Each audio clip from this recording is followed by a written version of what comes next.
Some dreams burn so brightly, they can light the darkness of an entire life. And some dreams, if not guarded carefully, can also consume the dreamer's soul. This is the story of Elias, a young man whose heart longed for greatness, not through wealth or conquest, but through the forging of a single, perfect sword. While his friends spent their days laughing in taverns, chasing the pretty village girls, and dancing under lantern light, Elias lingered alone in his small workshop. His hands blistered, his face streaked with sweat and ash. To many, he seemed a fool, sacrificing youth and pleasure for steel and fire. "Come, Elias," his friends jeered, "life is short. Why waste your nights hammering iron when you could be holding a girl?" Elias would smile faintly, but in his chest, he felt an emptiness they could never understand. Their joy was fleeting. His dream was eternal. One evening, as the last embers of his forge dimmed, a stranger appeared at the doorway. He was old, cloaked in dust from many roads, his eyes carrying the weight of ages. Elias offered him water, and in return the old man lingered, watching him hammer the half-formed blade upon the anvil. After a long silence, the traveler leaned close and whispered, "True masterpieces take time, and patience, young man. Steel that endures is not forged in haste." Elias blinked, caught off guard by the words. But before he could respond, the traveler was gone, swallowed by the night as quietly as he had come. The next morning, Elias recounted the meeting to his friends. They roared with laughter. "Patience? Time? What nonsense! Time is money, Elias," they said. "What good is patience when you could be famous now?" Their words struck Elias, sowing seeds of doubt. That night, restless and dissatisfied, he wandered to the edge of the village, where legend told of the well of hidden wishes. They said if you dared to speak your heart, the well would answer. Elias leaned over the stone rim and whispered into the darkness below, "I want to forge a sword that will marvel the world, that will make kings kneel and poets sing. I want to be remembered forever." The air grew still. Then, a voice rose from the depths, deep and resonant, "You have two choices, boy. Work as you are, struggle as you will, and perhaps one day taste greatness. Or, I can grant you every wish. Fame, skill, and glory shall be yours. But after 10 years, I will have your soul." Elias's heart raced.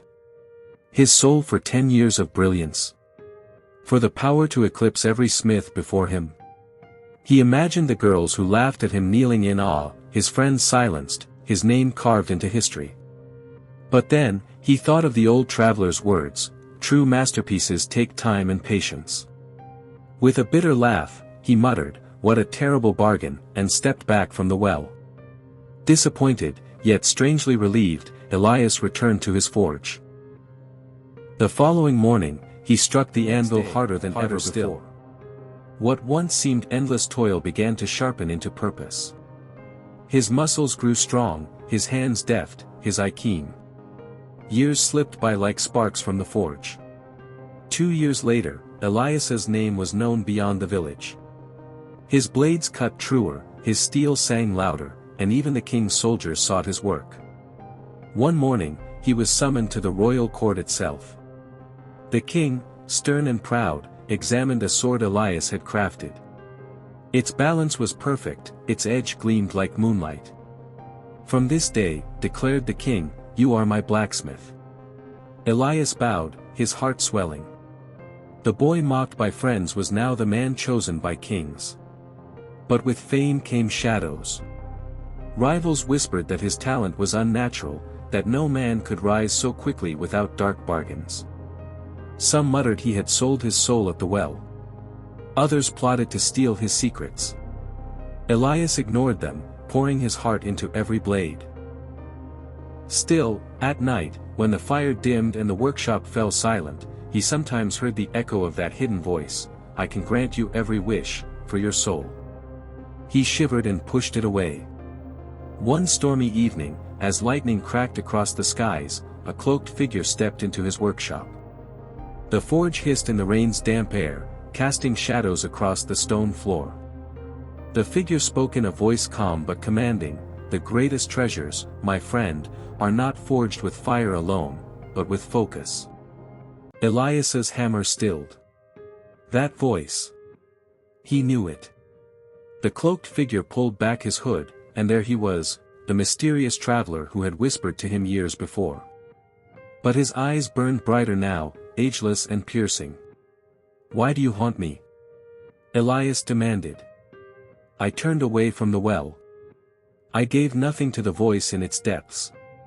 Everything I have, I earned." The traveler smiled faintly. "Yes. And that is why you have become what you are.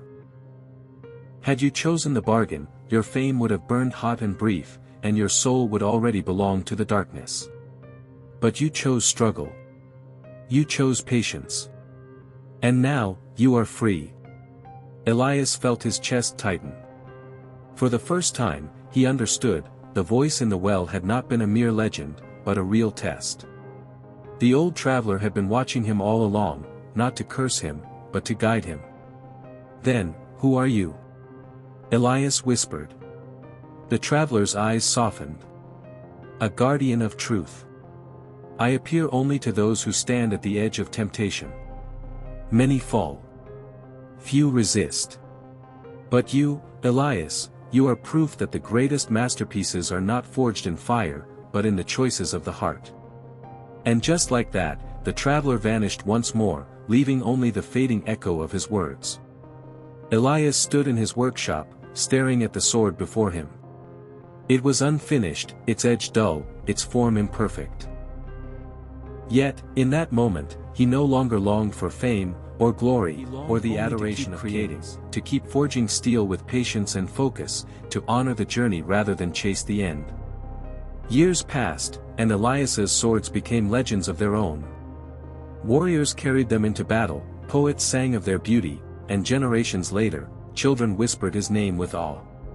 But Elias himself cared little for legacy. Each day, he returned to his forge, hammer in hand, heart steady, working not for fame, but for the love of the craft. And so, the boy who once stood before a wishing well learned the truth: shortcuts promise brilliance, but patience forges eternity. Because sometimes, the most magnificent masterpiece we create, is not the sword itself, but the person we become while forging it. So tell me, if you were Elias, would you have chosen the well's bargain, or the harder road of patience? Share your thoughts in the comments below. And if this story touched your heart, don't forget to like, share, and subscribe to Golden Folk Stories, where every tale carries a golden lesson.